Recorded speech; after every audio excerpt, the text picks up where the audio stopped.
Oh my god.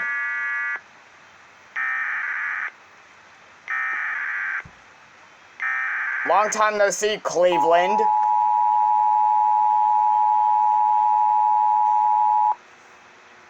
Urgent weather message.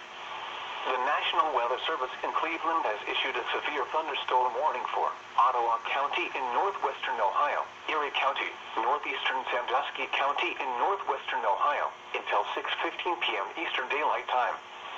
At 5:41 p.m. Eastern Daylight Time, a severe thunderstorm was located near Port Clinton, moving east at 55 miles per hour. Hazard, 60 miles per hour wind gusts and penny. Are you kidding me? Nice cutout.